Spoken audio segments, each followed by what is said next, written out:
I can see you lonely down there.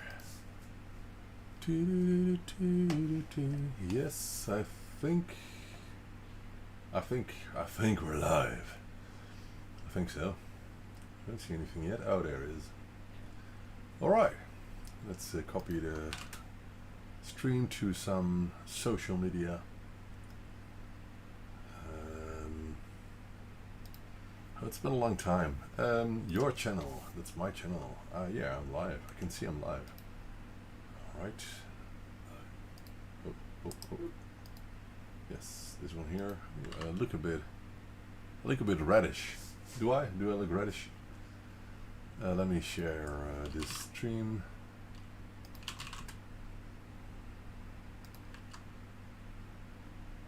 Oh, I have no idea what the thumbnail is. No, the thumbnail is not what we're looking for. Let me just grab a ZXHD pic. This is not a thumb we're looking for. We need another thumbnail. Let's grab one. Shall I grab that one? I think so. I think this is a good one. It's a bit low res, but save as ZXHD thumb. Yep. Let's put it in downloads and let's update the stream data. Live streaming. And where is that picture? I don't know. Cancel. Oh man, lots of people are coming in. And I haven't even updated the thumbnail yet. Bear with me. Stream settings, where was that?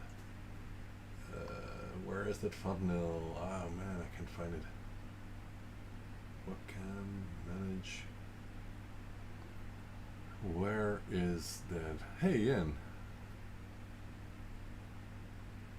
Nice to see you here. Where is that thumbnail? Oh, there it is. Change downloads. Okay, it's a bit. Well, it's a ZXHD. I can grab another one, but let's save it this way. Why not? Okay. So now we have a different thumbnail. I have no idea when that will be updated. Let's see if we can see a different thumbnail. Not yet.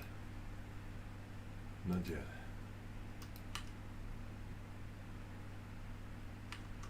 Will be updated. It's not updated yet. Maybe I should click save or something. Let me check. That has been updated, so it should be updated in a couple of minutes, I guess. Not yet. Anyway, I always forget to update the thumbnail. Let me check again. It still shows the old one. I'm not going to end the video for this, but we'll. It doesn't matter anyway. It shows Kim's and Mouse interface at the moment, the thumbnail, but it's not the big deal, you know. Right. So that one's posted. Let's post it in some groups. And Twitter, so we can sponsor Elon a bit.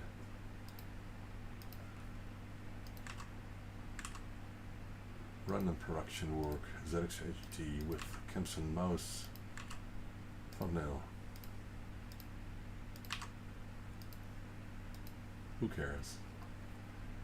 What's happening? Well, we're live. Alright. I think we posted enough for now. No updated thumbnails anywhere, but it's good enough. Alright. I will check the chat in a second because I have too many windows open at the moment.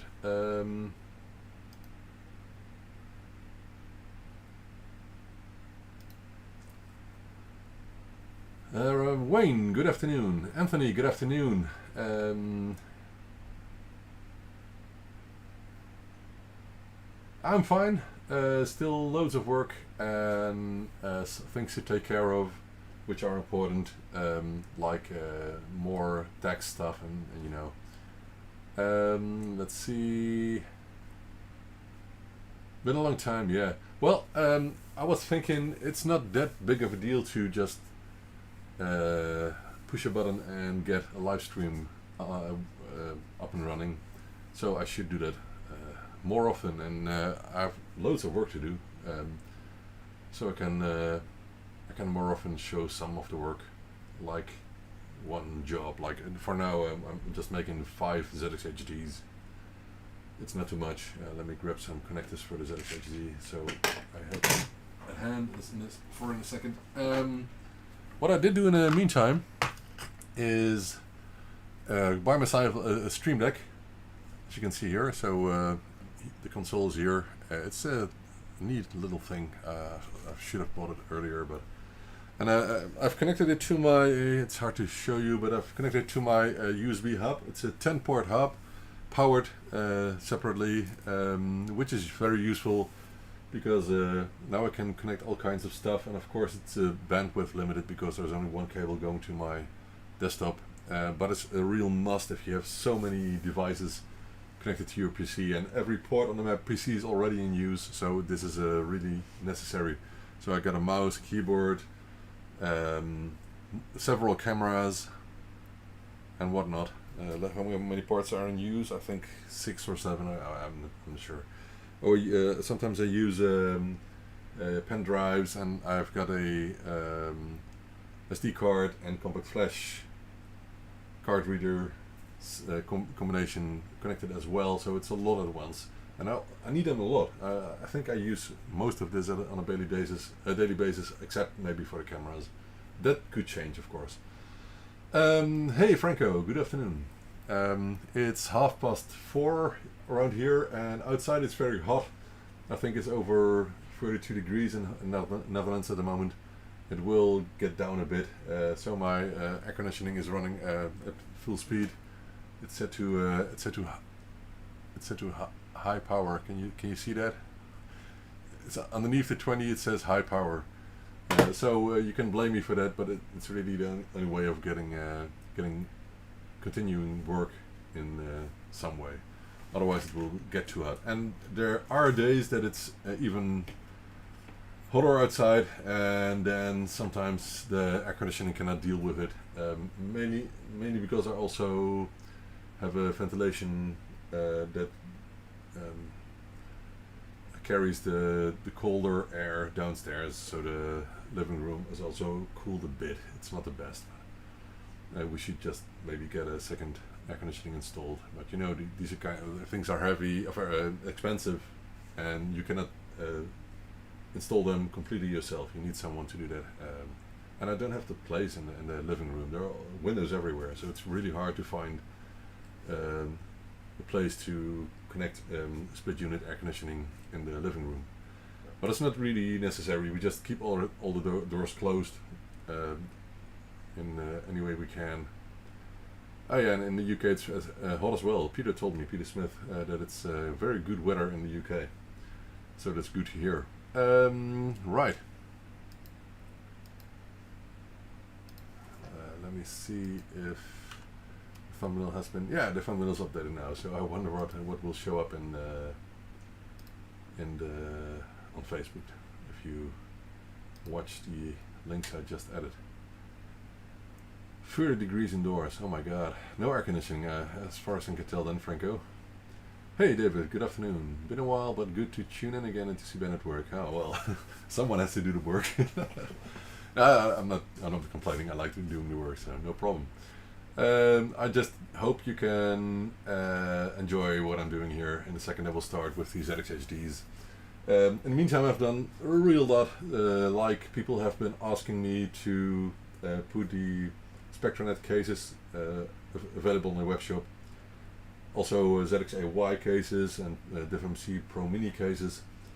What else? Oh, ZX-AY case I made in the meantime, so that was a fun job. Took about 2 hours to design and then do a test print and do some changes. Altogether I think I'm spending something like 4 hours on such a design, and it's really not it doesn't make any money, you know, because if you spend 4 hours, just calculate what it costs, and I sell them in the web shop for like €8 or something, so it's not a money maker. but I wanted to do that because people like having a complete cased interface, and that's what I promised, and that's what I did. Has anyone made a USB print interface for a Spectrum? Well, I think, Franco, someone asked me. I'm not sure if if it was you, but someone asked me the same question yesterday, I think, by email, and still have to reply. But I think Rich Miller from RWAP from Selma Retro has worked on such an interface, as far as I know. But I'm not entirely certain what the purpose of it was. He spoke to me years ago about it, when he was thinking of it, and it has been available, but I'm not sure what it was.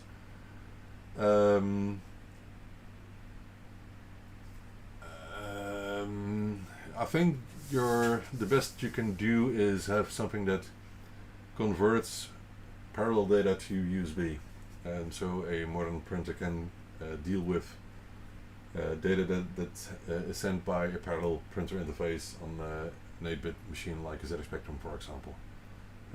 So I'm sure there is something around already, but I'm not sure where. The one from Selma Retro from RWAP might be the solution. I also did something on USB, and that's a USB keyboard interface. It's in a box, in one of the project boxes there on the stack. It's not completely done, but it works already. So it's not a PS2, it's a real USB head interface. So you can connect any keyboard or any mouse, but you just have to change the software then. It's really a lot of fun to work on, and the solution was to use a gate, how do you call it, a switch matrix array, something like that, which is nothing more than dozens of analog switches in one chip, which is expensive. The chip itself costs like €6, but it's the best solution to mimic the real keyboard of a ZX Spectrum, and it will work on any ZX Spectrum, including the Amstrad models, because I will design the interface in a way that it works externally on the 48K and the Sinclair toast rack, and with a cable to connect internally, routed through the hole in the case, of course.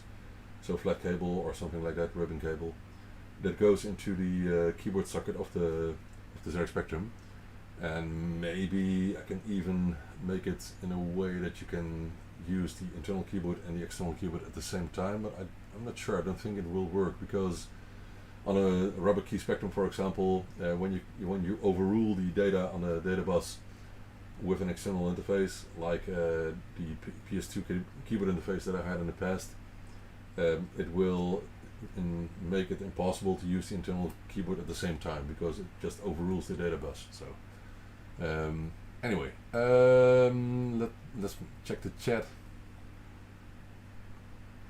25 degrees indoor, and I'm starting to melt like a chocolate bunny. I like chocolate, but it has to be from the fridge, of course. Do you have anything to connect a Raspberry Pi to a Spectrum keyboard? I want to be able to use my Spectrum keyboard on a Raspberry Pi, so on an emulator, for example. I think I've seen something like that, but I don't have anything myself yet. But there's so many projects going on. I think I've seen someone connecting a original Spectrum keyboard on the Raspberry Pi, I think for an emulator, but I'm not sure anymore. I wanted to use the Pi as a bare metal ZX Spectrum. I know I can use any USB keyboard, but the layout is a pain. Of course, I like using an original keyboard on a PC as well. Not for emulated use, but like the recreated ZX Spectrum keyboard using Bluetooth or USB. It's just a lot of fun. To work on the keyboard. I tried it one day when I still worked at the office like 6 years ago, and I brought the recreated keyboard and tried to do my development work back then on a Spectrum keyboard for a day. But you're missing out some keys, of course, so it's not that easy. But if you have a laptop keyboard on the other side, and it's not a big deal. Alright, I think it's enough about that. So like 10 people are watching at the moment, and let's see if it works by doing this on a daily basis, for example. I'm not sure if I can manage, but we'll try it. So let's switch to this view here, so you can see some connectors here already. We need some screws. More connectors. So these are all prepared for the ZXHD. And the screws are in bags because the customer will need to do the final assembly of the case. Otherwise I cannot ship it in the letterbox. That saves a lot of money. So hence I do it this way. Oh, there goes my Smins. What else do we need? We need some cases, of course, which are these. The lovely rainbow logo and some circuit boards.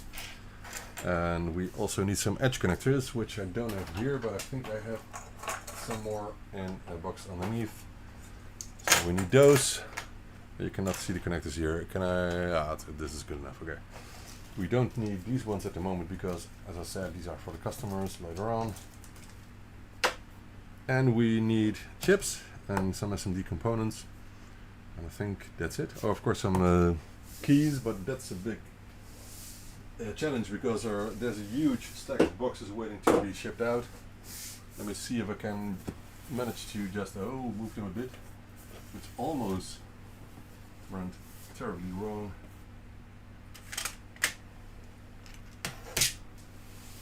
That's better. All right. Andy, good afternoon. How are you, man? Sergeant Steiner, I'm not sure if I know you, but good afternoon. Welcome. I'm moving to a bigger house. I'm planning on that as well. Capula SK, want to buy a new small TV for my husband to use with the SCART cable. It's hard to find small TV with SCART input these days. Is it? Do modern TVs that you can buy now not have a SCART connector in Europe? I think they still do, but I'm not sure. But you can, of course, get to any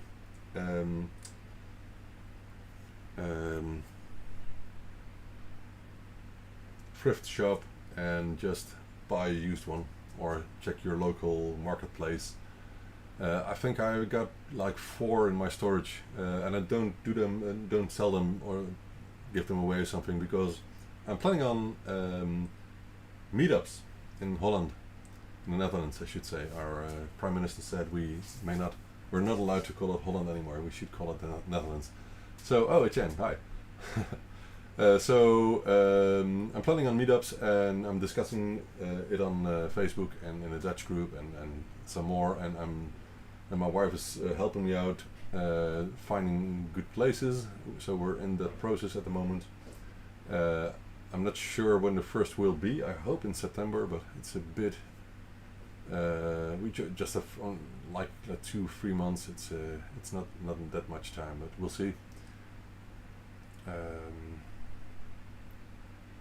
And I don't mind using a secondhand TV for a Spectrum.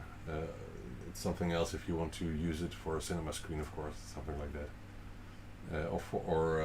My son just bought a 240 Hertz 1080p display because he was convinced it would be more competitive in some games, and I actually was blown away by moving from a 144 Hertz to a 240 Hertz screen, that it still can give you the feeling that it's something like twice as fast. It's really, technology is still improving, and I got a 144 Hertz screen here, but my son just wanted to have that 1080p screen with 240 Hertz, and now he has the same screen downstairs and the new one next to that.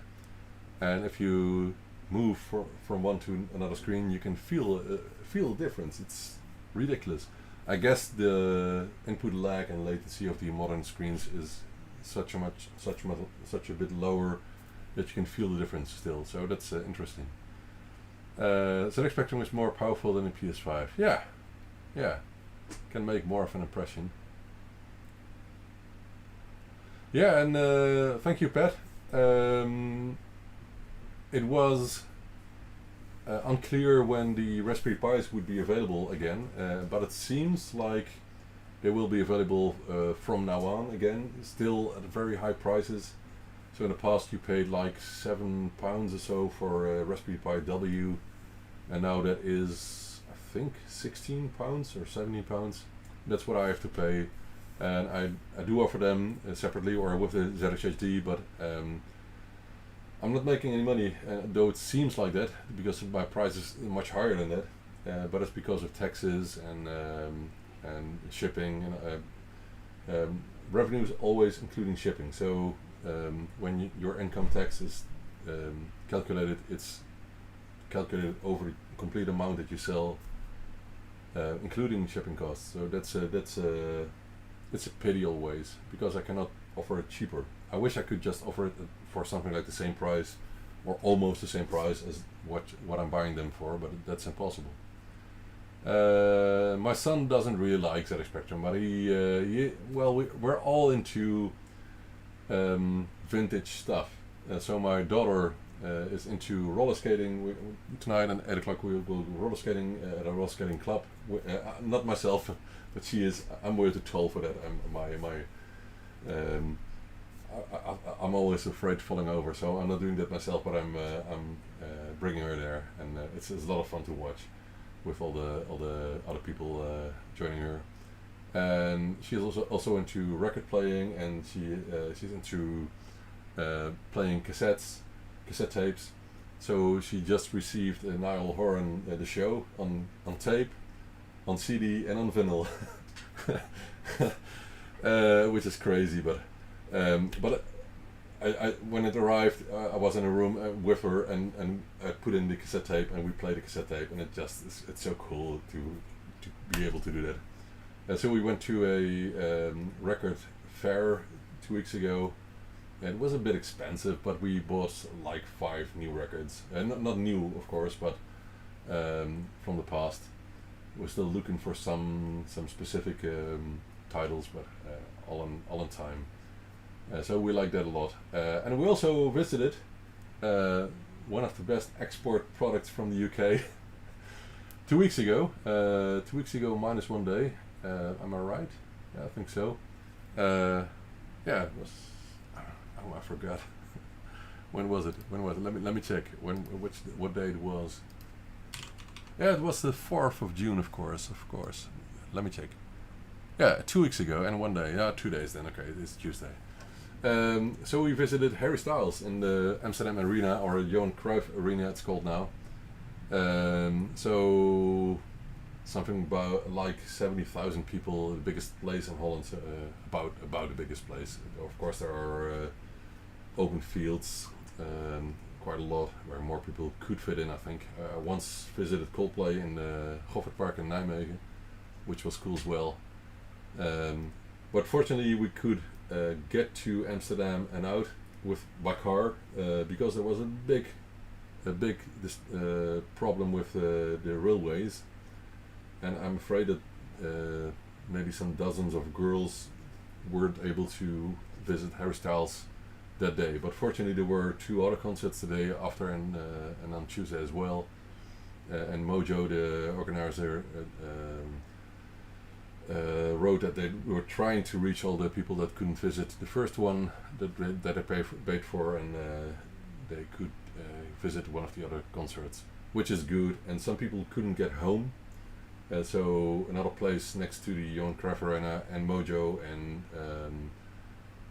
some other party helped out those people by giving some place to sleep and place to charge a phone and some food, and which is very cool. I like that a lot. It was very good to read, because we heard about all the problems when we were inside the arena before the concert started, and we saw people coming in next to us and in front of us that were very late, like during the pre-show. which I didn't like at all. I don't like wet leg. What is that? Anyway, I wasn't a fan of Harry Styles that much, but I did my best to learn the songs that were played on the concert before the concert was. I made a playlist on YouTube. You can find it on ByteDelight, with all the tracks of the concert, and it was lots of fun. And I think I know a couple of songs now, almost completely maybe. I like Satellite from Harry Styles a lot, and Don't Tell My Daughter, but I'm buying tickets for Belgium in a couple of weeks as well. So we're going to visit Harry once again. Don't tell her. Anyway, we're also going to get to Louis Tomlinson in October and to Niall Horan in March next year. So I'm not a One Direction fan that much, but my daughter is. She's just born something like 12 years too late. Anyway, she can still enjoy the One Direction artists. Let me check. Can use Zuurvlees. I've never heard of Zuurvlees. I knew Zuurkool. I don't know Zuurvlees. I'm from Brabant, so I'm not really familiar with traditional Limburg food, but okay. Jumbo, good afternoon. You sound like a supermarket from here, around the corner here. The first SD card reader I bought from you still working. Yeah, that's what I tried to aim for. It was a very early model that is at a right angle to the edge connector with no case. It must be a Pro Mini Lite or something like that then. Or a Mini Lite. Definitely enjoy Mini Lite. The Pro models came later. So the Pro models have the auto detection, and those are more plug and play. Alright, so enough talking. Man, how long are we streaming already? There must be time somewhere. I don't see any time here. Oh, I hate this interface still. There must be something where I can see how long we're streaming already. I don't know. Anyway, who cares? Let's get to the ZX HD. So we need some chips. Oh, potato stoofvlees. Yeah, I know that. I like that a lot.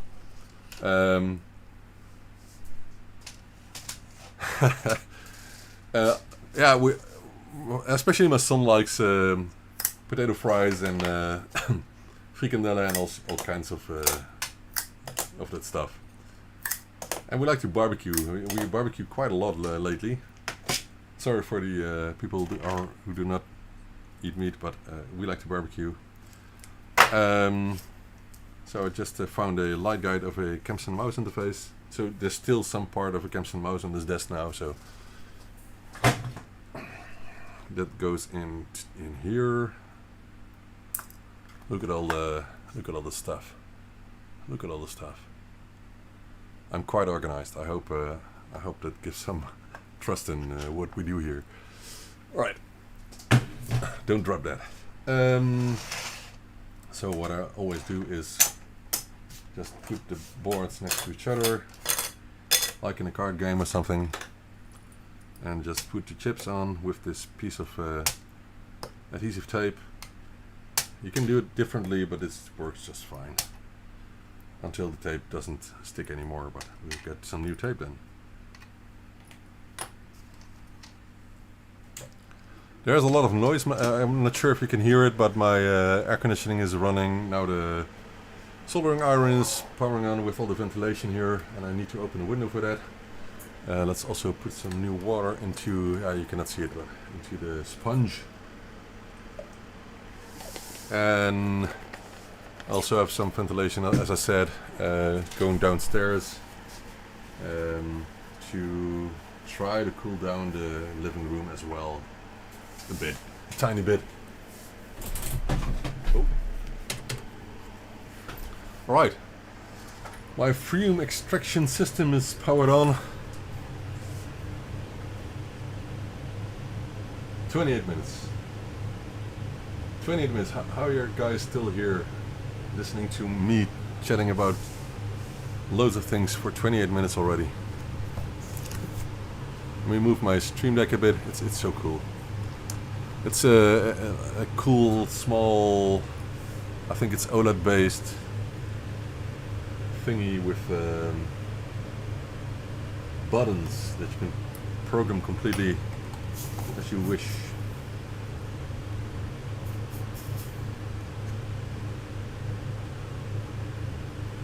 So I can move the chat down, otherwise I cannot see what you're doing. What you're telling me. Let's put it in here.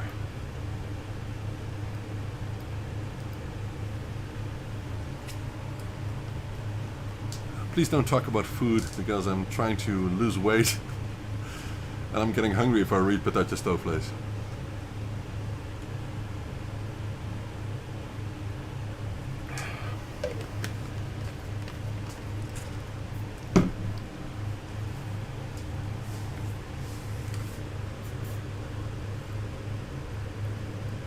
I know a couple of combinations with fries.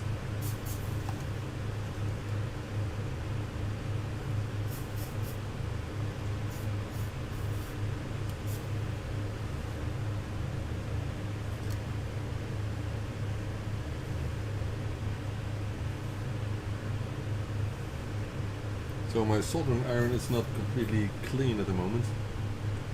I'm trying to re-tin the tip just a bit.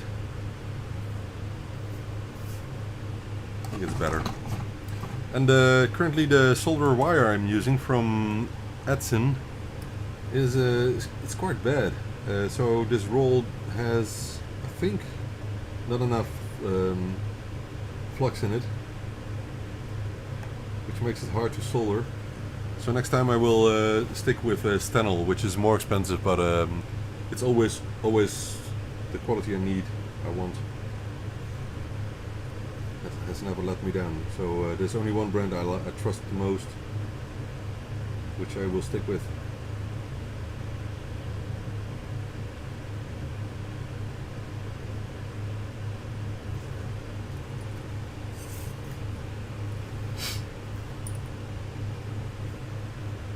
So I'm doing this by hand. I could use a stencil and do it on the pick-and-place machine, but there are only so many, like 6 parts on this board, which you can do on the machine. And so I just put these on by hand. So just solder one corner to start with, and then do the rest with drag soldering. I think I've shown that many times before.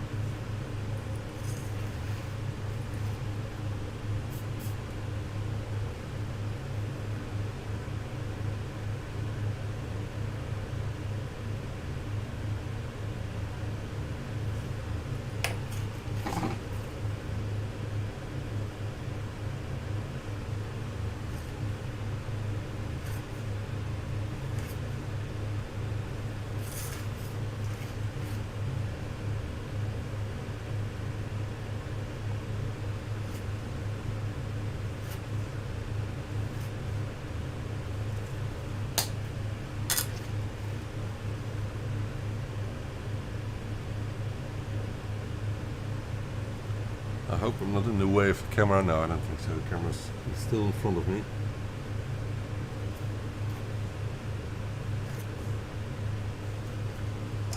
So I was talking about some custom cases that are offered, and also have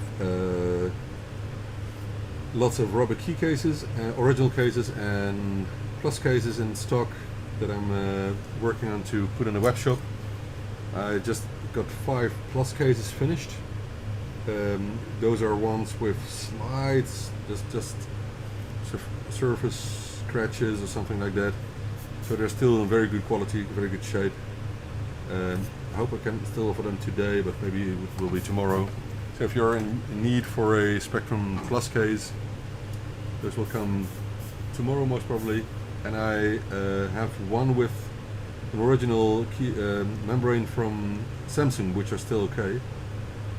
So the membranes from Sinclair are all just dried up, but the original membranes that made by Samsung for the issue 4S main boards in the ZX Spectrum Plus case Those are still good enough.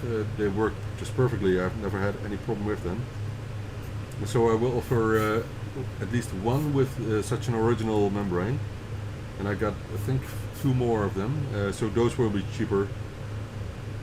And the cases are cleaned, tested, completed with all the rubber feet and the spring, the plastic springs, and the reset cable, and all the screws, including mainboard screws. So those will be offered I think tomorrow, 5 of them. I don't have any mint ones left. Those are sold already, but once I do, those will be offered. And for the ones that I have now that are not that are slightly scratched or something, I will have specific photos of each, which I will offer in the separate product offers.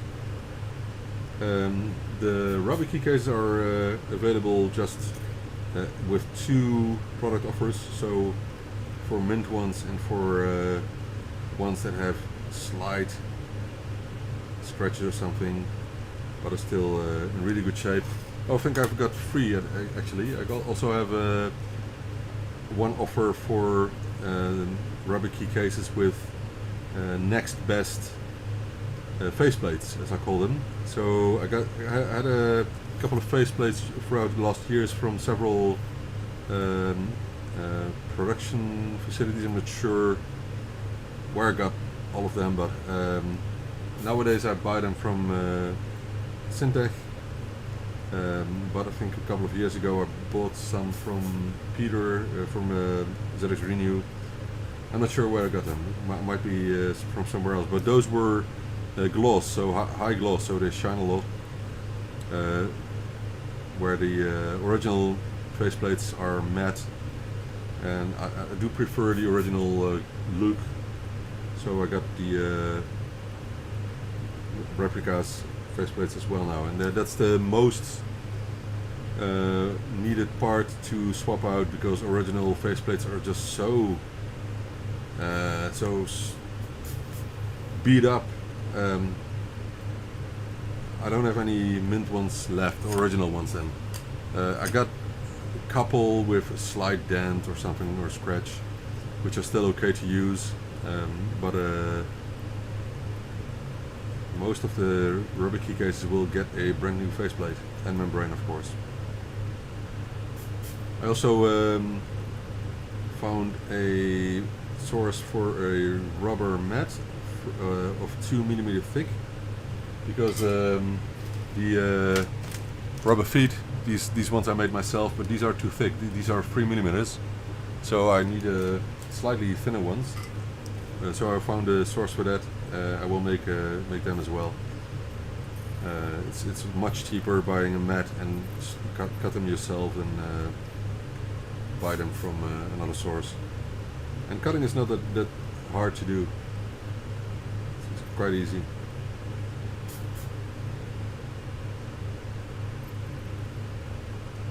I will check the chat in a minute. Just need to continue on some chips. Can you see what I'm doing? Yeah, you can. Right.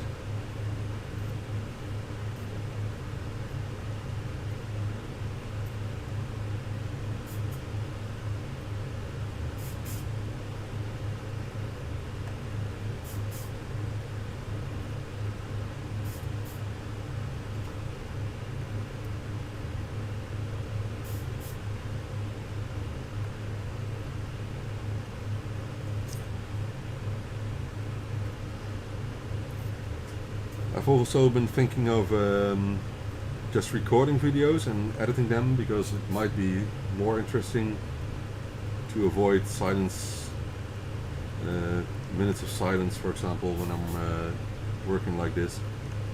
But I like to do it live. I prefer that a bit over recording. It saves a lot of time, that's one, and also you can chat with people, so that's what I like more. Maybe we'll do both in the future, I don't know.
So I still use these flux pens. I also have the syringes, but for this work I like the pens which are easy to use. I think it will save time, but pens are quite expensive. They were cheap in the past, but nowadays they ask for something like €2 for one. Not sure why that changed.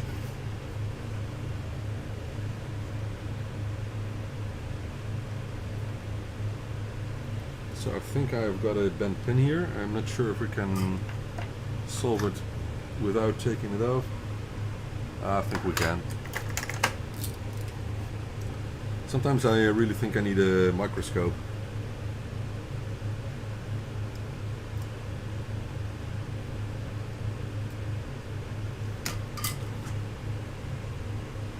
Yeah, we solved it.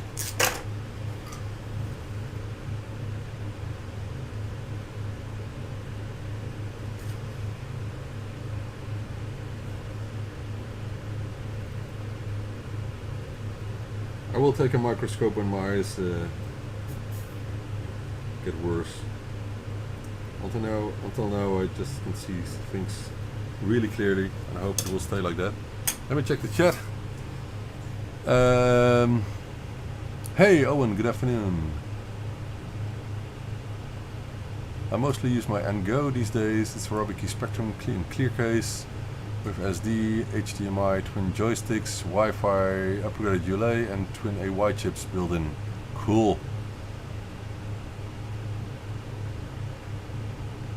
Nice to see him with an iron in his hands. Well, man, I just should press stream now more often, I think, because it's what I do every day. You know that. What temperature are you running your iron for the drag soldering? I think it's at 370 at the moment. But I use temperature. I just keep it like that because which works for leaded solder and lead-free solder. Both works just fine. There's some margin, you know. I think live is the best. We can still go back and watch later. Saw you refurb Spectre for sale. When I get paid this month? Oh, nice. You're welcome, David. Right. But will it get boring if I do this daily on a daily basis? Of course, if I still do the same every day, it might get boring. But most of the time, I actually do repeat a lot of work because you cannot see it. But ZX HDs, I made over 1,300 until now. 1,300. Could have been more if the pies were available. But they're back now. They're just more expensive. It's a pity, but it's not. Cannot do anything about it. I think Pi Moroni got them as well in stock, and there was a news article about that the Raspberry Pi organization thinks that the shortage is gone. And I think I saw a video. I'm not sure if it was made last week, but where the Raspberry Pis are made in the UK. It's in a Sony factory, I think, in the UK, which is very cool that they are made locally. In your country, of course. I really thought that those would be made in China or something. But they're done in the UK. I'm not sure if all models are done in the UK. I'm using a very small magnifying glass to take a look at all the pins if there are no bridges, as you can see here, which is really important. Still, if I do this, because I'm not spending that much time on each side, sometimes don't see a bridge, but we'll find out by testing. It never has killed the chip. It's just if you've got a bridge, it will not power up. So you can see that there is a bridge between the left two pins here, which needs to be removed, of course, and that's normal. It's nothing special. It also happens when I put boards in the pick and place machine and in the oven, with the oven. Because that depends on how the solder paste is applied, and I do not have a perfect stenciling machine, you know, so it's done by hand. You can get bridges as well with that process, especially when the chip has a very thin pitch between each leg. like with the WizNet Ethernet controller chips. Those are the smallest pitch chips I've got in stock, and I always need to reflow them by hand with some flux and more. This is the hardest part, but now comes the not that much fun job, which is all the connectors. After I've done the small S&D parts in a second. So this is done. Now we need this very old tweezers, and we are going to get the small parts.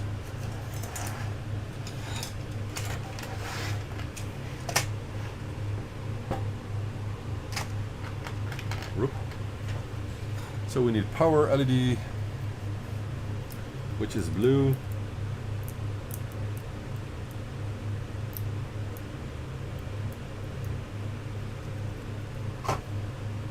And then we need a 2K7.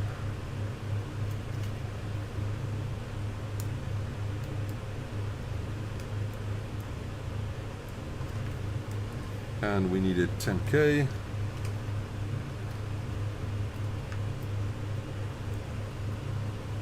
And we need 100 nanofarads.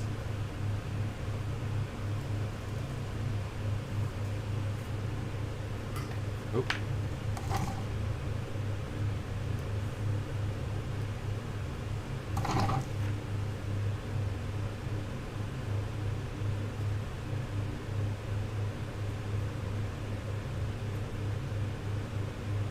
Oh, I'm doing it wrong. Of course, here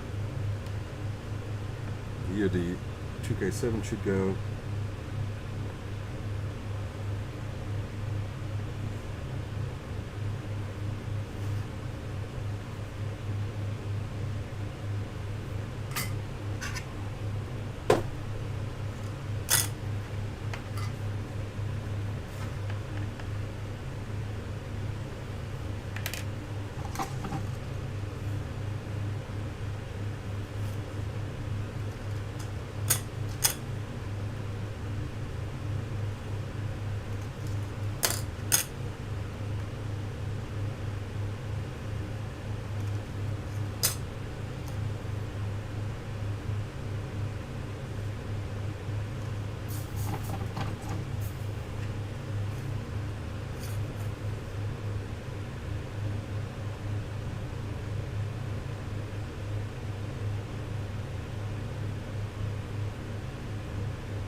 Cleaning the tweezers because there's some sticky stuff on it. Hope it's gone.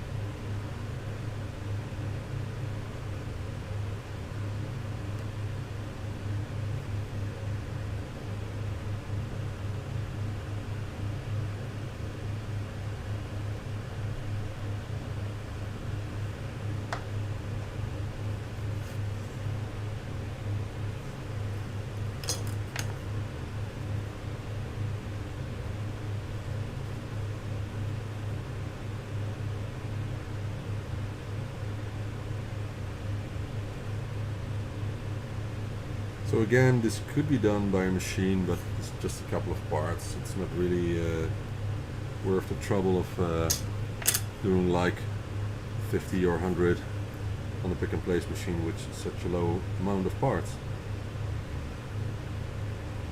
I've been thinking of replacing the connectors by surface mount versions, but there is one main problem with that, and that's they're a lot more expensive.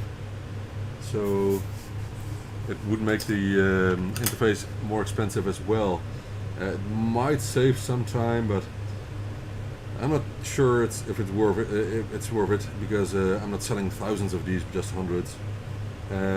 Also, if you replace the connectors by SMD versions,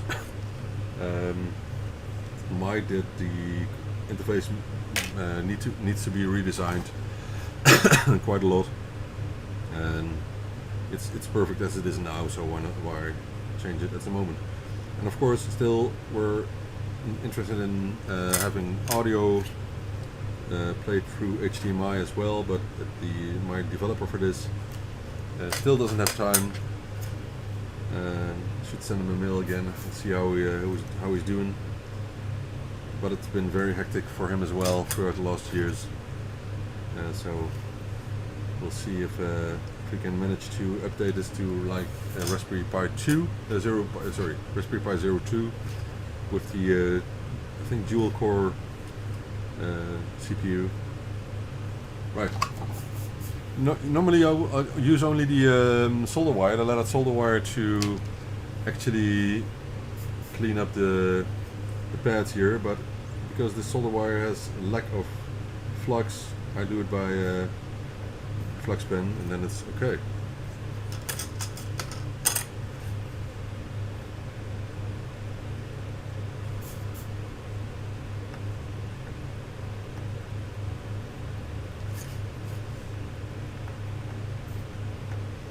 I wonder if you are putting your heads, your nose against the screen to watch what I'm doing. Tell me, are you looking closely or just enjoying that someone else is doing the work? I don't mind either way. It's okay with me.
So I only do the SMD parts with leaded solder, and the rest I do with lead-free solder, because I'm obliged to.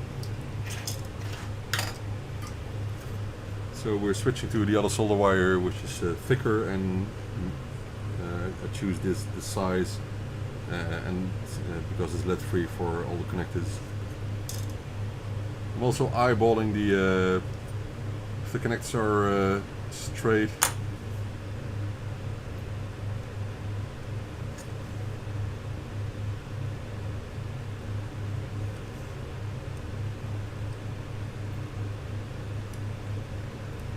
And you can see this temperature is good for both leaded solder and lead-free solder.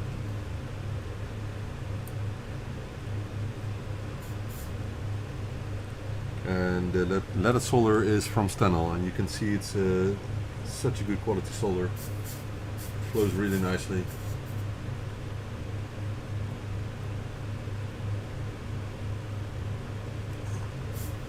So I don't want any other brand now, just the best quality I can find for manual work.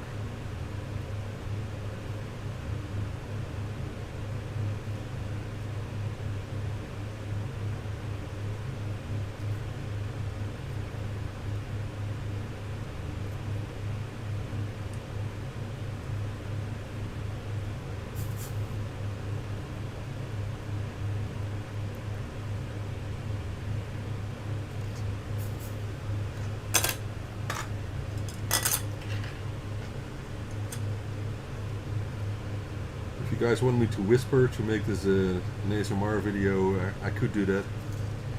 I cannot switch off the ventilators though, because I want to stay healthy.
want to make sure that all pins are soldered good in a good way, because I once had some edge connectors, for example, that gave some problems, and after reflowing these contacts the problems were gone.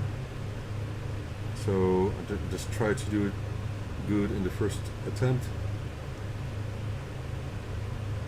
and you can see if it flows good enough, and if it's completely if the pins are completely surrounded by solder, of course.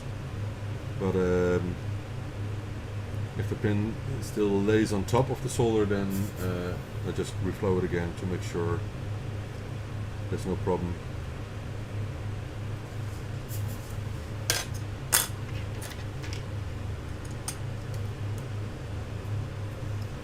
And yeah, I wish I could have a better solution for this, but it's this is a nice way of making an interface which can be detached easily and be put in a letterbox instead of a big box. I think it's just useful. If the shipping rates were more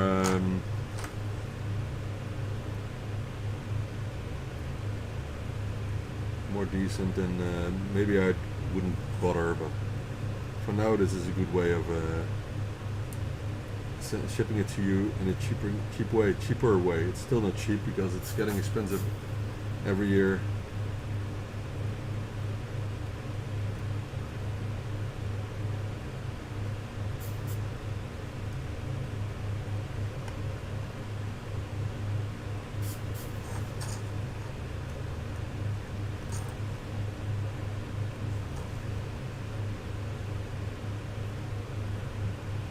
And I think there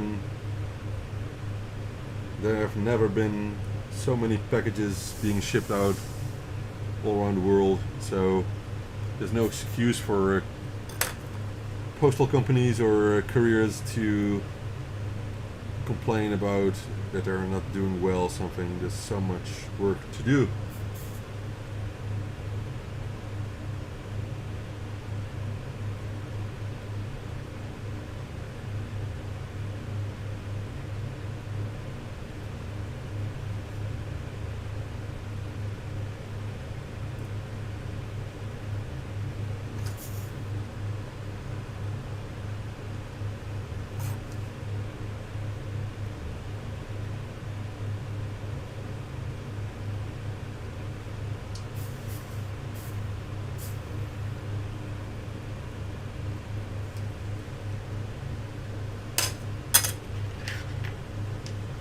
I'll check the chat in a minute when these last two connectors are on.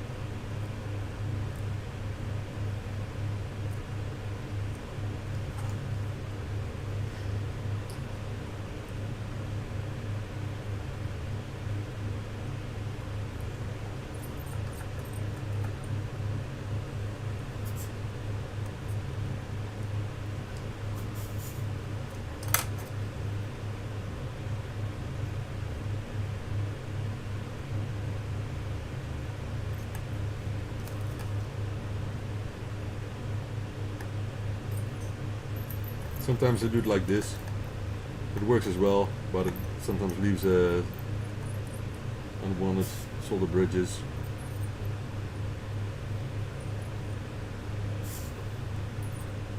So there are several techniques you can use to do it quickly, still keep good quality.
Right.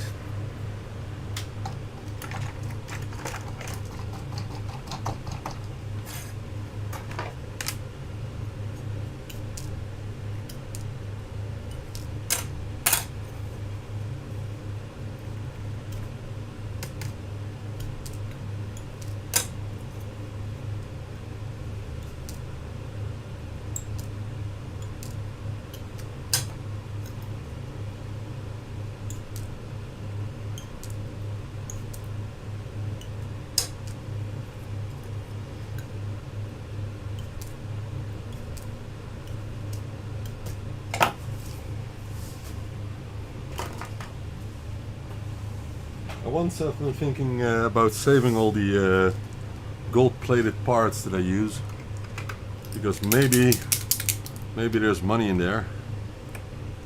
I never checked it out, but if you got years of materials that you throw away that are gold-plated, maybe it's worth keeping. I'm not sure.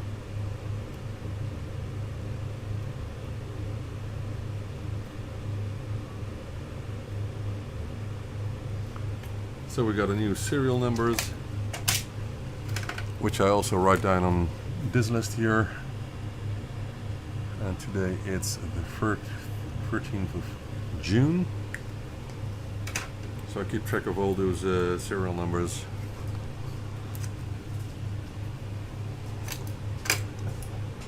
Alright, so it's time for some alcohol.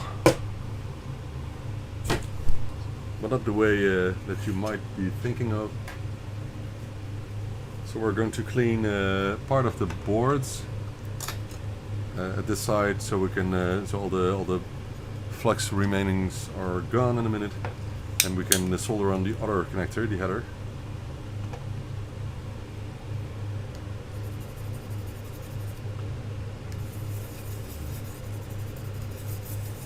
And most of the time I just have the IPA, the alcohol, dissolve the flux remainings, and then the second time I go over them, they're gone.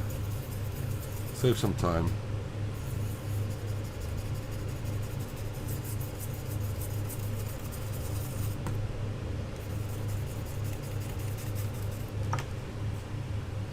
And I'll dry them off, and it's going to smell a lot in here. You cannot smell it, but I can. So the fume extractor is still powered on, which is important.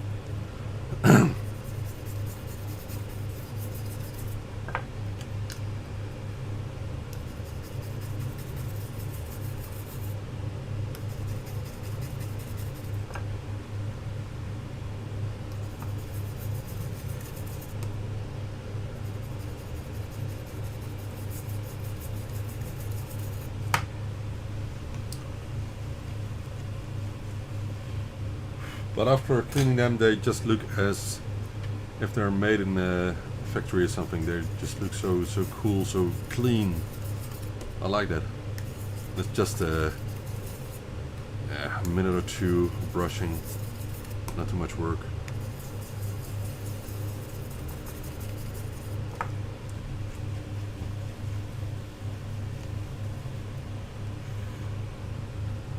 Look how clean they are. Isn't that nice? I think it's nice.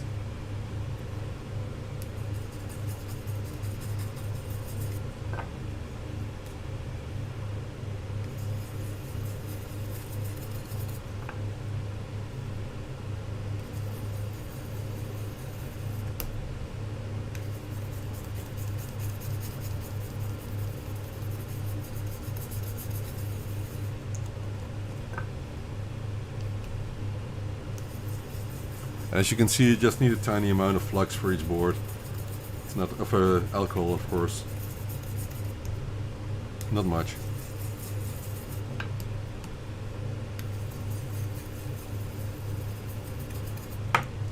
Depends a bit on the size of the board.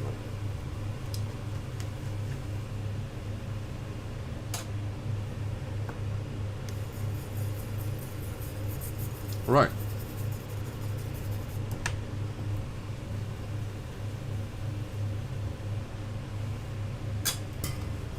I promised to check the chat, which I will do now.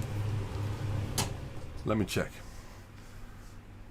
Hey Neil, good afternoon, man.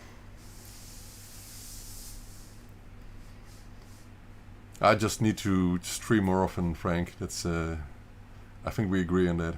Are you soldering Xilinx FPGAs? No, these are CPLDs, so the non-smart parts, so they're programmable logic and not field programmable gate arrays. I'm from Argentina. Hey Ignacio, good afternoon, man. What time is it at your place? I wonder. My daughter is flying to the UK for a study trip in July. Cool. I want her to buy this ZX for me while she's there. So can I get it by mail while she is still there? Yeah.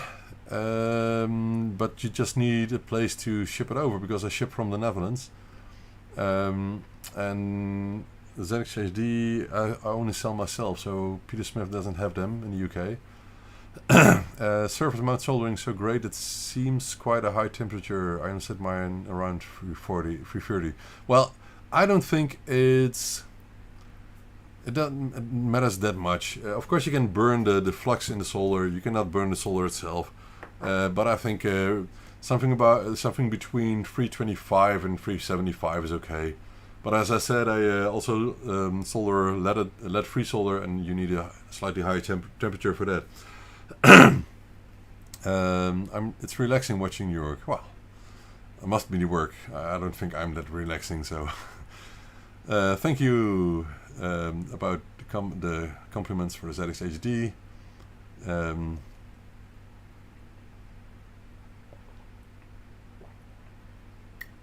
You used to play AY music, and it did take away the destruction of the fan a little.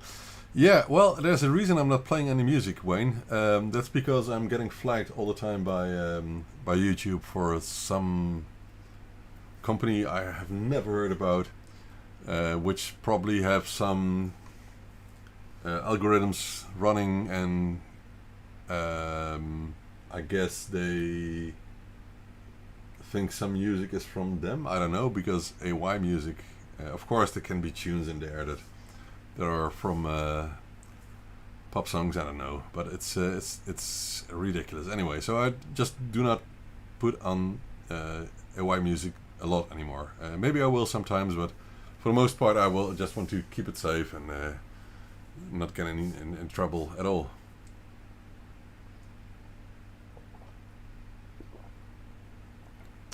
You can always learn wetware error. You can always learn. I learned it myself, and when I look back on stuff I did like 5 years ago, I think I didn't do a good job back then, and I do it better now. But so you can learn. Just think of something you can do. Keep it simple and just do it. I do it very quickly, but that's because I do it on a daily basis. But if you are not that experienced, it might take longer.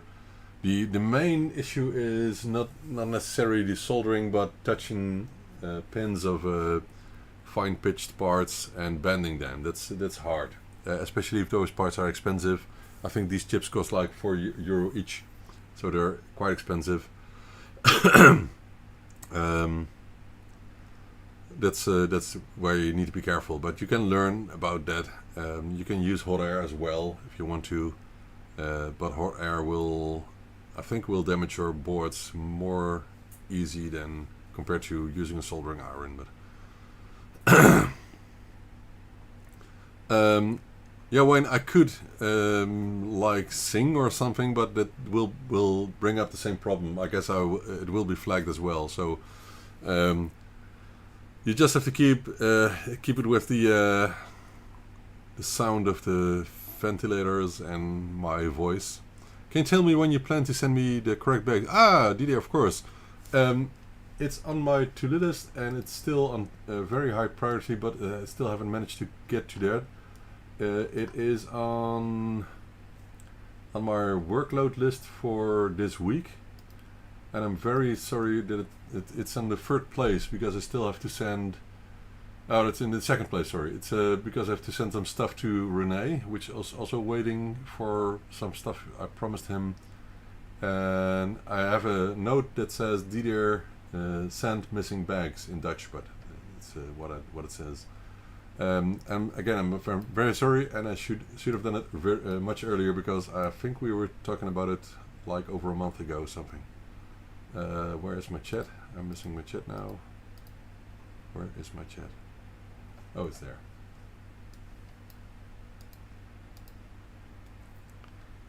Um, 2 months. Oh, already? Whoa.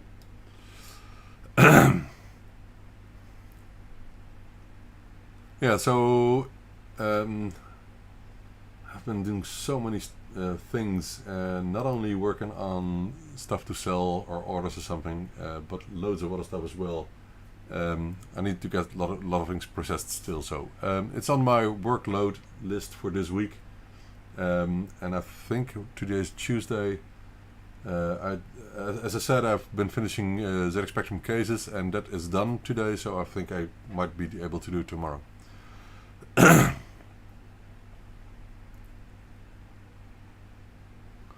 Well, maybe I can bring Rain down, Wayne, with singing, but it will also flag the YouTube algorithms, so I don't think so. And I have a daughter that doesn't like me to sing, so she's always complaining about that.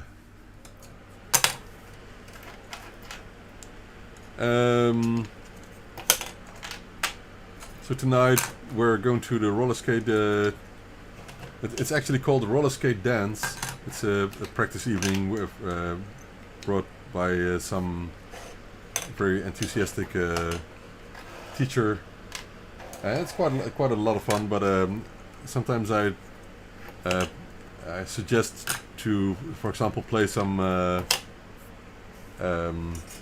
vintage tracks from the Bee Gees or something, because that's roller skate music, you know, Grease and also all kinds of stuff.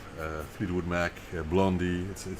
I like it a lot, and I want to DJ play as a DJ, but my daughter doesn't want me, so I'm not allowed to.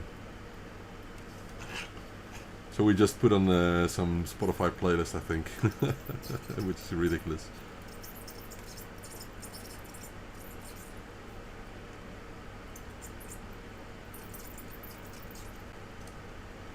Alright, you can see I'm doing the connectors differently, these ones.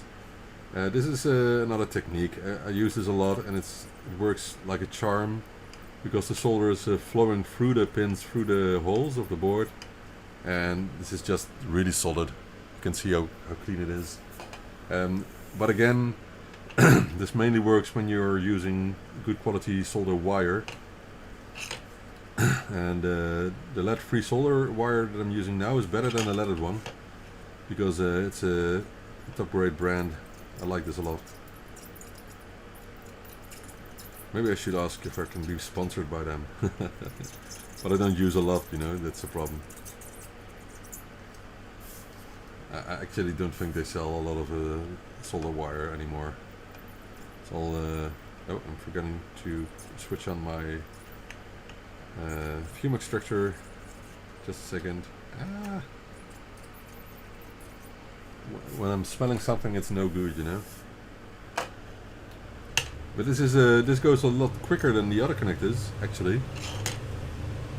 It's just the way the solder is getting sucked through the holes that makes it easier, and good quality solder wire. So I'm just feeding solder wire continuously, and just enough to fill up all the holes and cover the pins correctly. I try to not touch the pins too much to avoid getting grease, finger grease on the pins that might make it impossible to solder.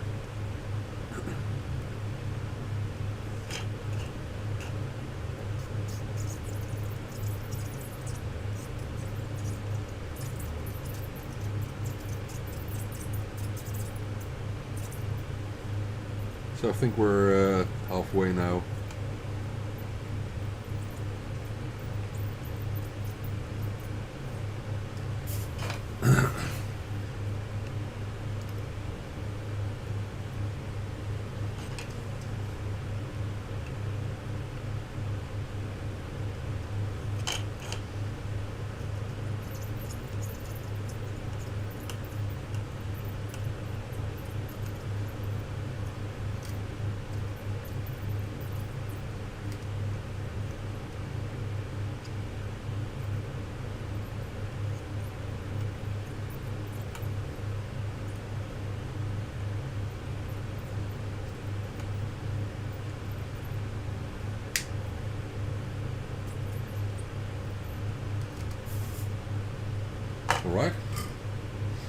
Now for some switches. Oh.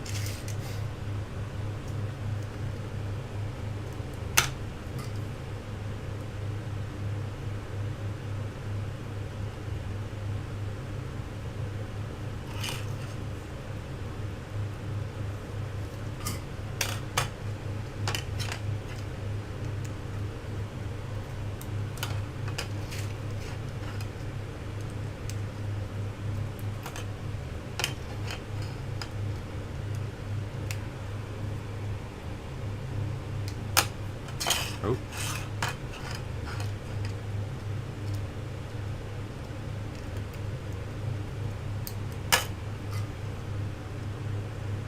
So this part of the ZX HD is finished. Just have to clean the flux remainings from the board as well here.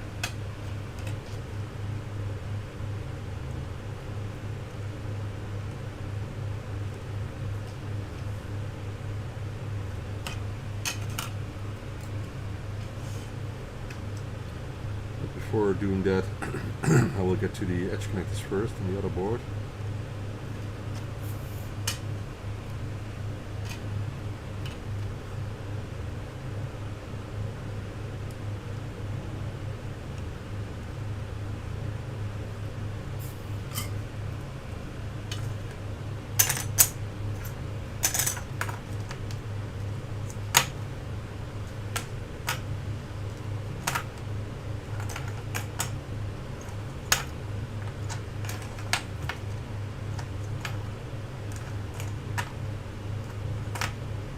So I get these brand new edge connectors from Taiwan.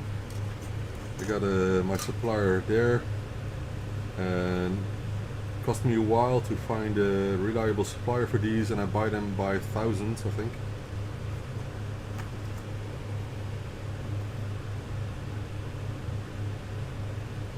Again, eyeballing if they're in one straight line.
The lead-free solder solidifies slightly quicker than the leaded solder, which is useful. You don't have to wait that long when trying to position the connector correctly. Something like a second instead of 2.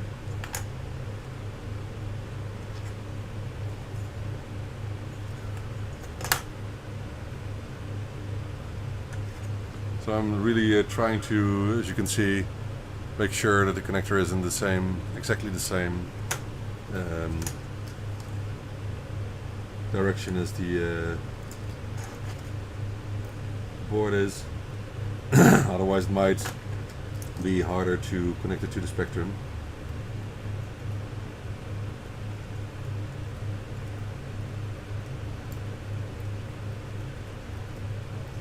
I think this is satisfying to watch, isn't it?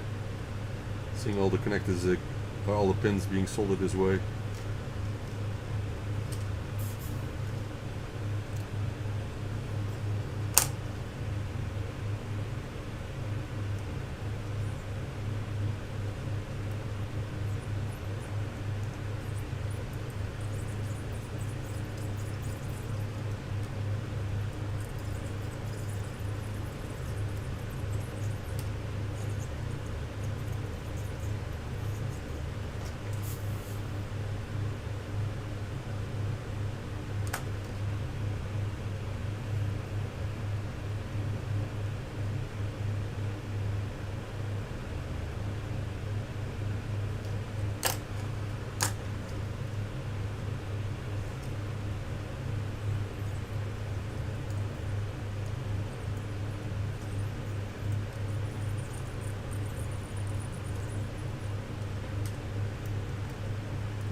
And then to imagine that this is a lead-free solder that flows this nicely.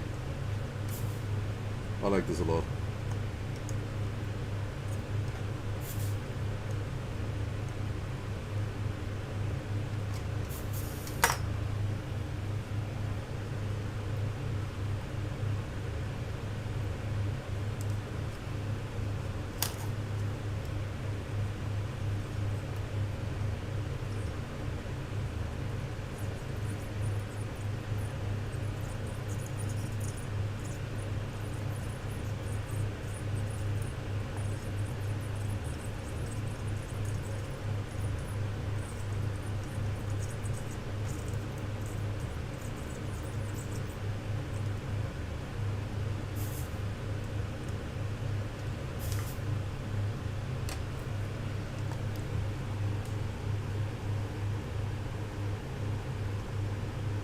Hey Mark, hey Renee, was just talking about you. Oh my god, loads of messages. Ah man,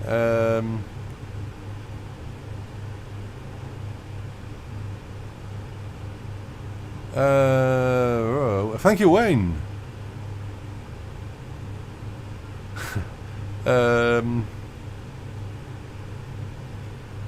I just put the fan on to cool down. The cat has sat in front of it. Will the cat go away when you put it to cool down? Because cats like warm places, don't they? I think.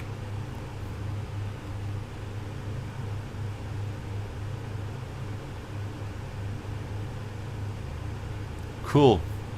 I like the super heavy Wayne, you know that. My NTSC Spectrum died. What happened?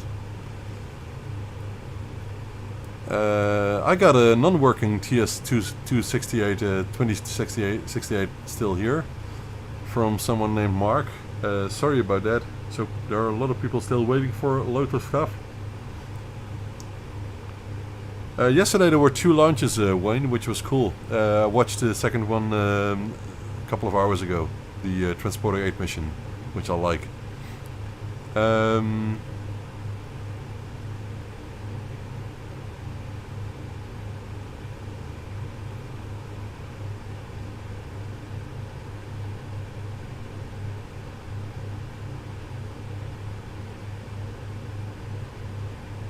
I have no idea what you're talking about.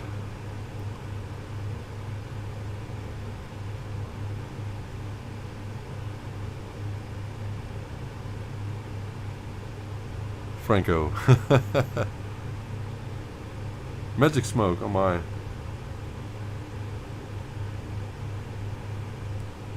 Magic smoke, we don't like that. I'm certain it can be fixed. My backlog is too large at the moment, so I'm not going to take it in now.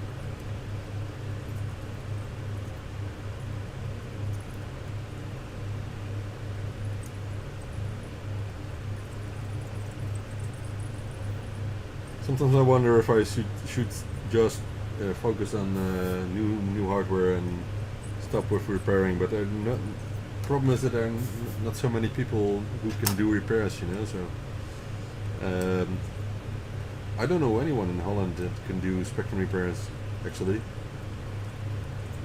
If someone does,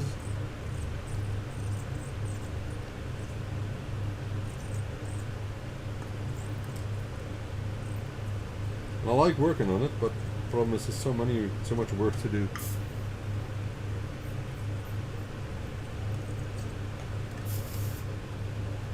So maybe I should no, not maybe. I should really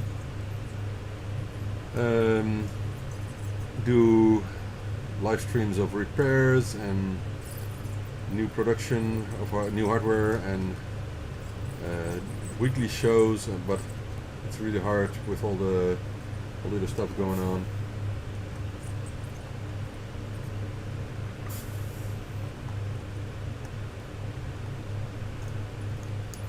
But loads of things are actually finished, things that have taken months, so that's a good thing. Like bookkeeping backlog, it's about done. Just need to send over some things to finish some bookkeeping years, but it's not the biggest deal.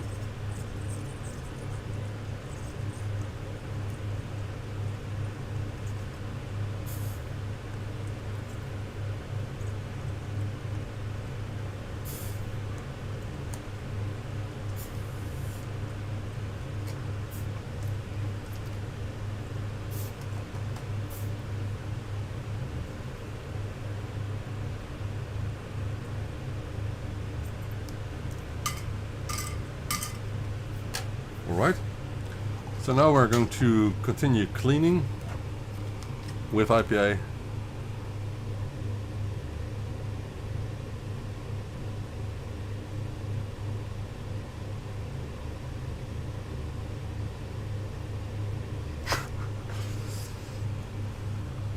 Search your feelings, Mark. Search your feelings.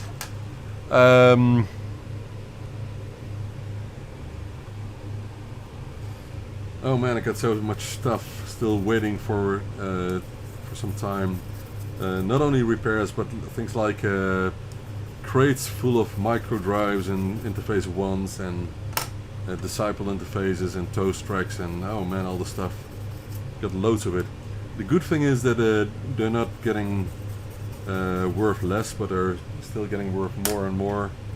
So I'm not bothered that much, but if I'm just keeping them in crates and not spending time on them, then they will never be worth anything.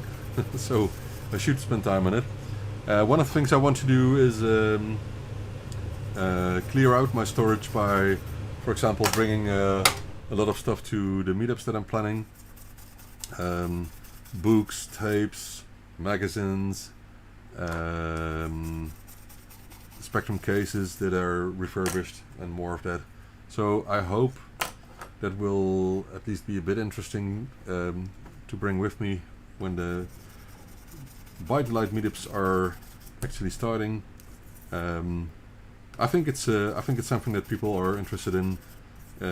Seeing the number of people that still buy stuff from Belgium, the Netherlands, Germany. So I hope I can start something like that, and maybe it will not be only Sinclair, but later on it might also be other stuff, retro computer stuff. I think it will be cool, and I'm talking with a couple of people already. I'm planning on talking with more for locations, for having more businesses attend and sell stuff. Which will make it more interesting for a wider public, a wider range of people. I think that will be cool. It will not become a fair only. It will be a user day, bring your own stuff day, and just sit on a table or not on a table, sit on a chair and work with your own stuff. Give some demos, talk to people, play games, everything you want. And then try to make it more interesting by thinking of maybe some gaming challenges or presentations by people who have something to show, new hardware, new software, I don't know. We'll think about something. I think there's more than enough people who might be interested, but until now, most of the time the fairs have been yeah, maybe you can call it slightly limited in what they offer. Though, for example, Crash Live was very cool. Really pity that I couldn't attend there myself. But seeing all the tables with all the machines that could be used, mainly brought by Chris himself. Were there actually tables that people can put their own stuff on at Crash Live? I don't think so, but if there were, I'm interested in that. Because I think it's just fun to bring your own stuff and show it off, and that's what we did throughout the last 40 years, so it would still be cool. But also having some stalls with software, hardware, spare parts and all the stuff from several companies is very interesting as well. So that's what I have in mind, and I think it's really time to work on that and get some meetups planned. Yeah, locations is a bit tough because there are people all around the Netherlands and Belgium and Germany, so we'll have to see about that, how it works out. Myself, I don't mind jumping on a train and just getting anywhere, but for other people it might be harder to visit something that's on the other side of the country, for example. I don't know. I think it will be a lot of fun. Lots of fun. And especially when I do it like twice a year or something like that.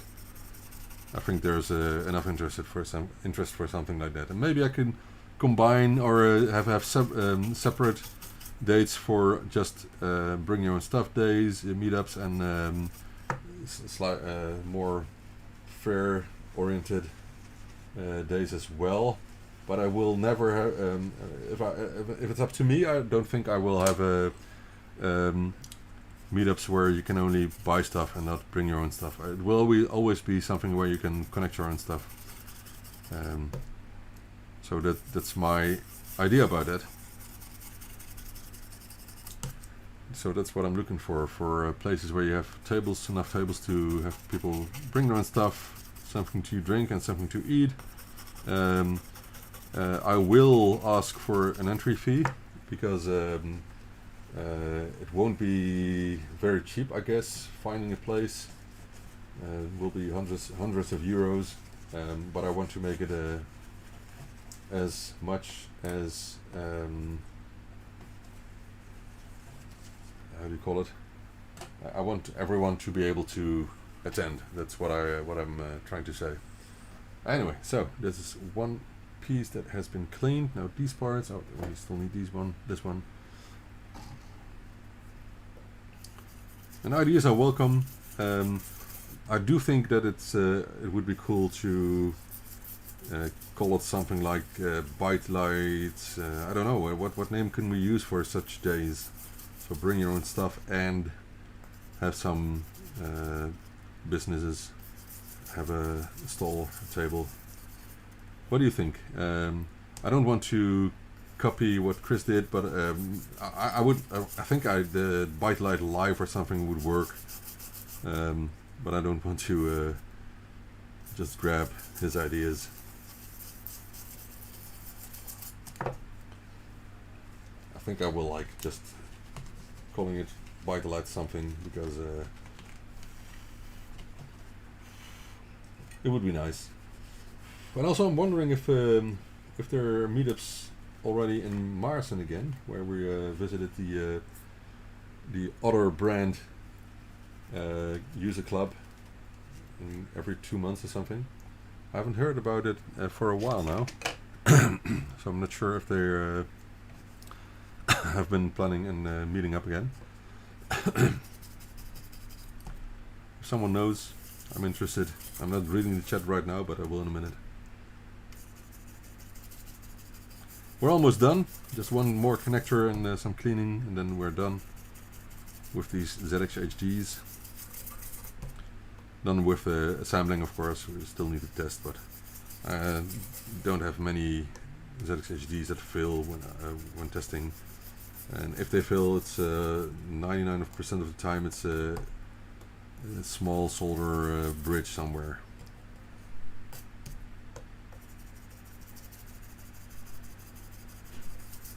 I do have some, sometimes have some chips that don't work.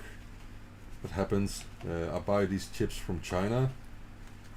They're should be new, but you never know if they have been used because they're quite good. They're at camouflaging use of chips.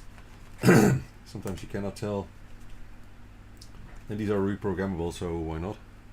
I don't mind actually if they're programmed once and have been in a device. If it just can just be able to program them and solder them mainly. And it needs to be easy to solder them on, even if they're used. But I don't think these are used. Pins are just straight. You never know.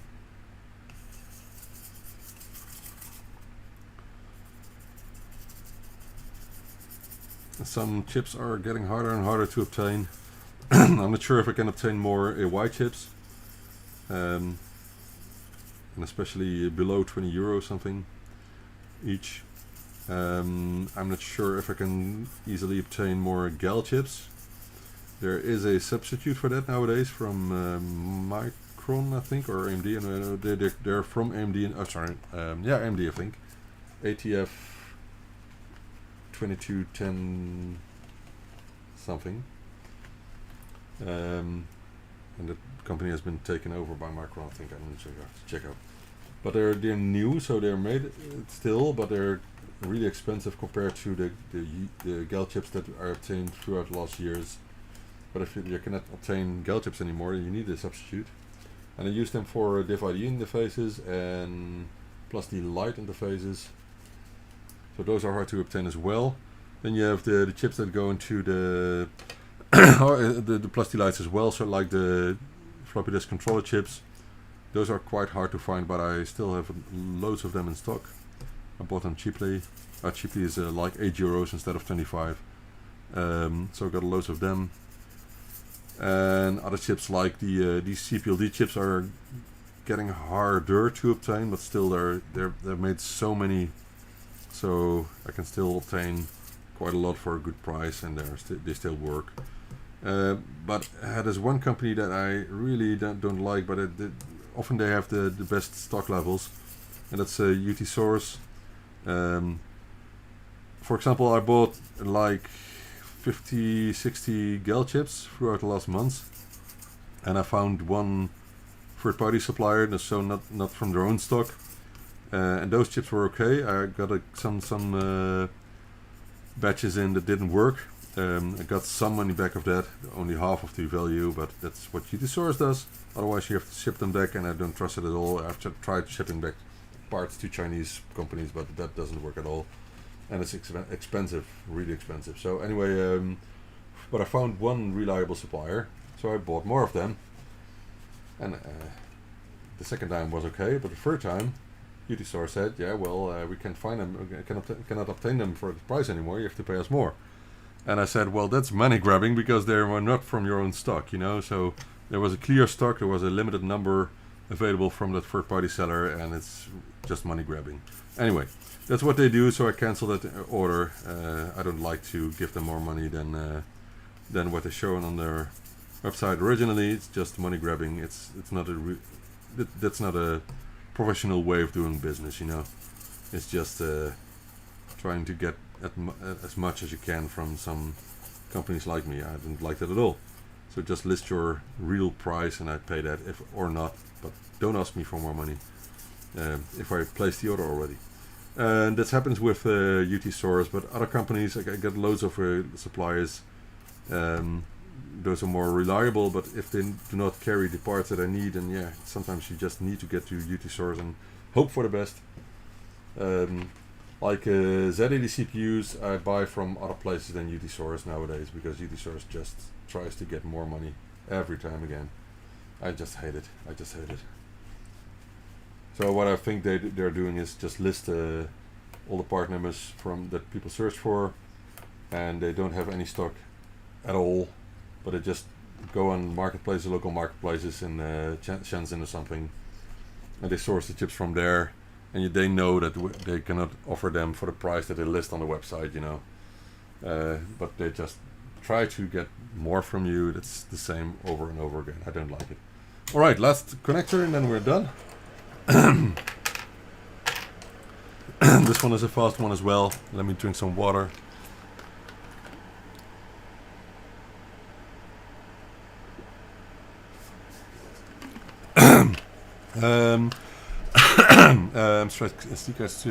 Okay.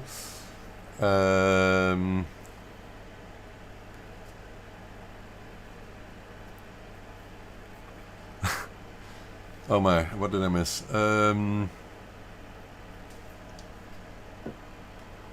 ByteDelight. It's kind of fun, but live can be with a V as well then.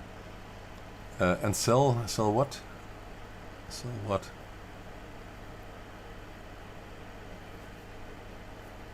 Bring in ByteDelight. That's too complex. Bring your own device and some stalls with stuff to buy. Crash Live was great, said you missed out. Yeah, I missed out. It's just Brexit. Ben's bargain basement. Well, bargains. Some people complain, oh, there's something I need to announce, but not now. I will do it at the end of this stream. Help me remember. I have something to announce. Which is cool for everyone here. And everyone else.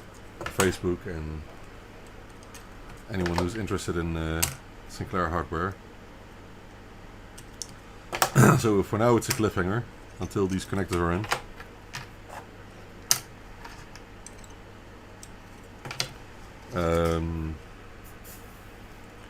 And I plan on doing another stream specifically for that announcement, so I'm not going to spoil it all. But I think if you manage to sit and watch this video till the end, then you're probably worth hearing this as the first people who will hear it.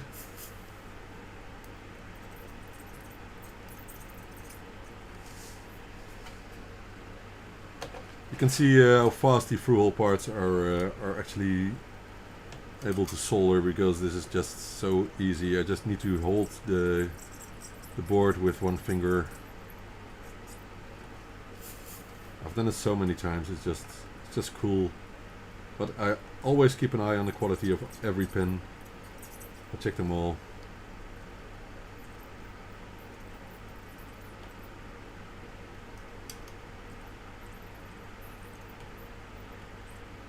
So it's kinda organically feeling. There was a solder bridge on one of these I remember seeing. Which one was that? I don't remember, but I'm sure I saw a solder bridge somewhere.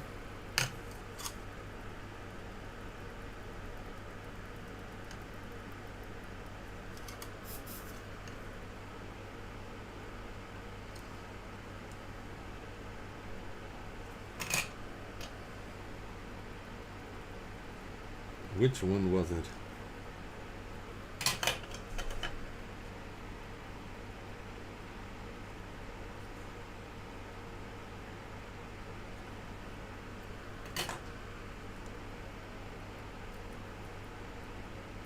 Maybe it wasn't one of these. I will check it out in a second. I saw a solder bridge somewhere, and I remember I needed to solve it.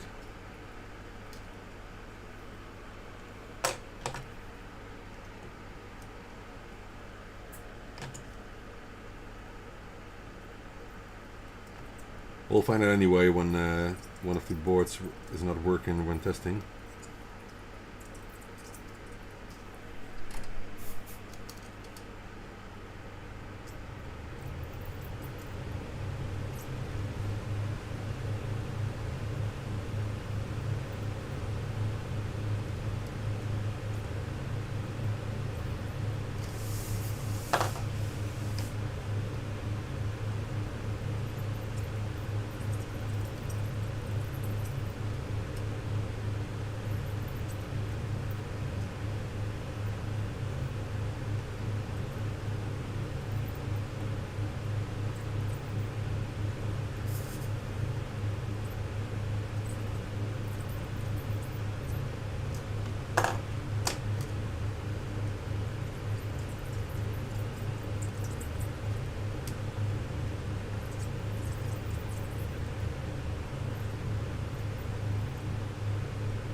Alright, let me check where the solder bridge was. Yeah, of course it's right next to the connector I just soldered, so I should have remembered earlier on, but I can reach it just so it's good. Yeah, it's gone, I think. Or not. It's gone. Right.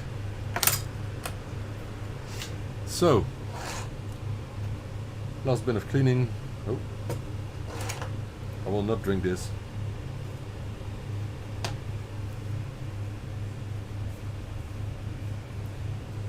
Something like 40% is the maximum amount of alcohol I drink. I know it's not an amount, but depends on how many glasses, you know.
You can see the brown color of the flux coming off of the board. It's dirty.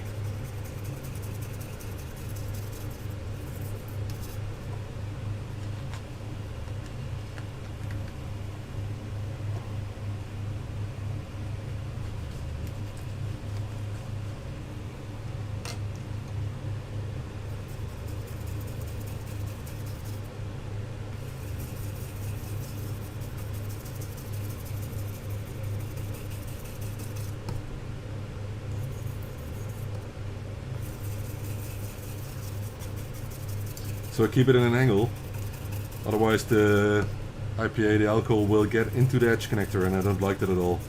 It can leave all the flux remainings on the edge connector itself, so you actually need to wash it out then, which is a lot of work.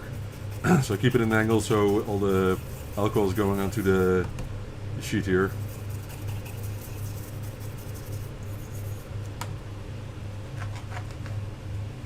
I don't have an ultrasonic cleaner or something, and people just say it's too dangerous to put IPA in an ultrasonic cleaner, but that would be an alternative. But it's you normally put water in it instead of or some other cleaning liquid, and alcohol is just the best way to clean off the flux remainings. So I do it this way.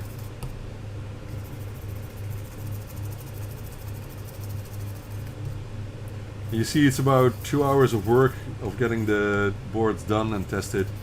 It takes like 20 minutes or something, and then you need to pack them separately. So it's not the... what I want to say is you can make like 20 of these in a day by hand, and it's a lot of work if you think of it. Margins are not that big. So it's hard work doing something like this,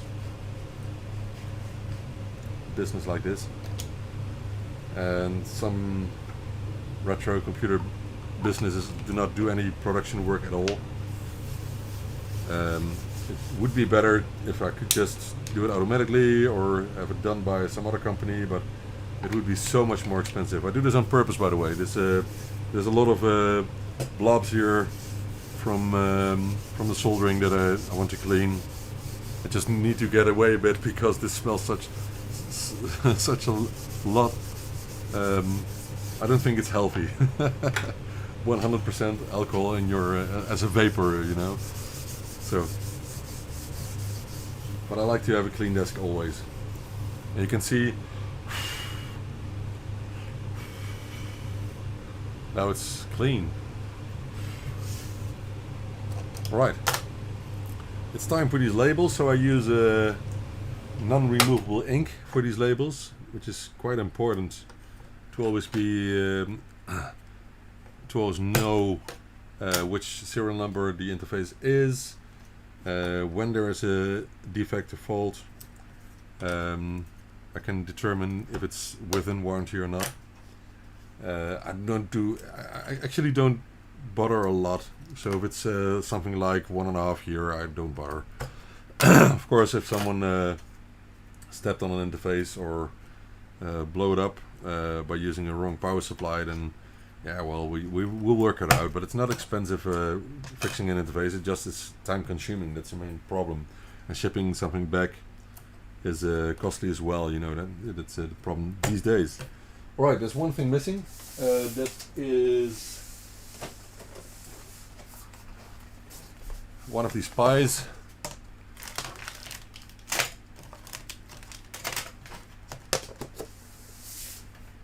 So most of them I buy from Kiwi again nowadays. Fortunately, there was has been something like 2 years that they were really hard to obtain, but fortunately I can obtain them again in normal quantities.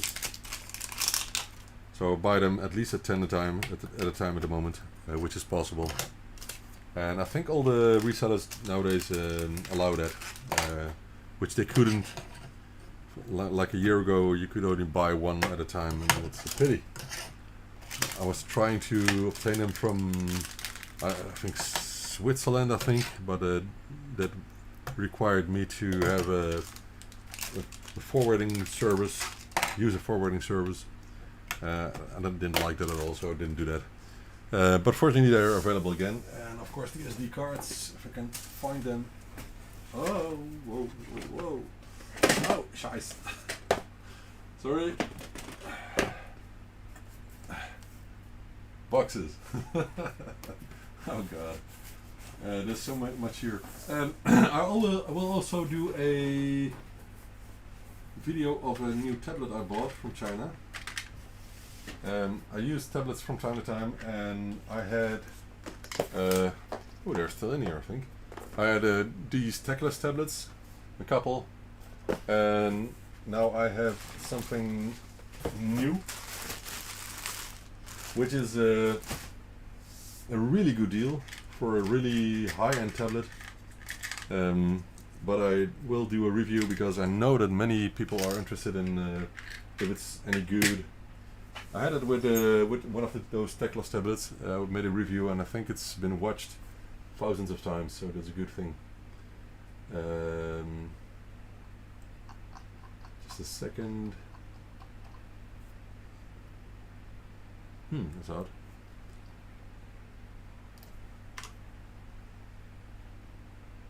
What is my email doing? My email is messed up. Anyway.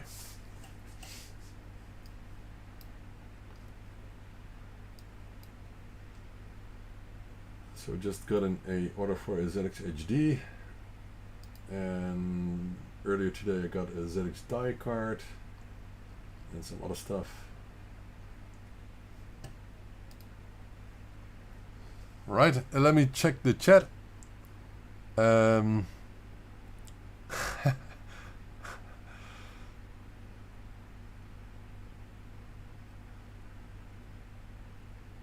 Thanks guys for liking the video. What was the avalanche? I don't know. Oh, there was the water. Sorry, the alcohol. Oh, why did it? Oh, I just picked the wrong ones. Just a second. These are just shells. We need the cards.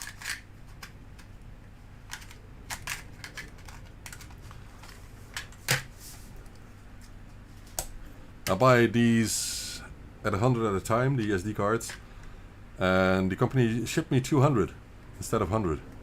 So this storage island, previously called Camera Island, they have several brands now, and they have been sending me wrong stuff earlier. One time before, they sent me free hard drives instead of SD cards, which wasn't a big deal because I still needed the SD cards, and just told them you send me hard drives, and they shipped me a shipping label, send me shipping label, and I forwarded the back to the correct addressee. But last time they sent me 200 SD cards instead of 100, and I told them, well, send me a second invoice because I don't want your company to get bankrupt of these errors, because 100 cards is like 350 euros, something like that, which is a lot. So they sent me a second invoice, and I just had all the extra cards as well, and I can show you how many cards I have in stock. It's no lie, these are a lot. And they're all 32 gigabyte cards, because you cannot get any smaller nowadays, new ones. So I like to be honest and support other people as well, other companies as well. I told them, must have been an intern or something, because my son is also doing intern work at the moment for his study. So it's that time in his study already. Let me push on the button here. Yeah, it works. Isn't it nice? This is so nice. Look at that. Anyway, so I was just joking with the company, but I don't know how can a company survive if they make such errors, you know? It's really a lot of money. So it cost me 350 euros extra, something like that, but I don't, it's no problem. I just wanted to get, I'm not getting overworked. Why? No. I'm as busy as always. It's my mind. It's the way my brain is wired. Right. So this was it for now. Let me show you the box. I'll leave the camera for once more. So 5 of the ZX HDs with all the cases and screw bags and more, and there will be an HDMI connector, cable included as well. So we'll finish that tomorrow morning. Also, we'll get the wrongly shipped bags to Didier swapped out with the correct ones. Sorry for that again. And if you have not visited zxspectrum.shop recently, or ByteDelight.com, do it now, because you will see that almost every product has a sale price at the moment. Let me check for a second how much I discounted the products, because I haven't calculated that, but it's a lot, and there's a reason for that, which I'm going to explain. So for example, let's do the SpectraNet interface with a closed case, 115, 124, no, 115, 124.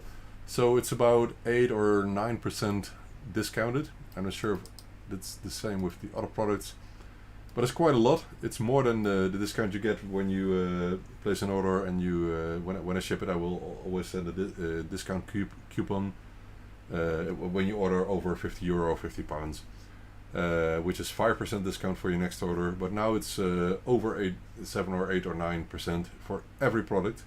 And that's because I decided to lower all my prices, lower my hourly, hourly rate I want to be at, because I see that loads of people, especially in the UK, are struggling financially, and I don't want them to miss out or,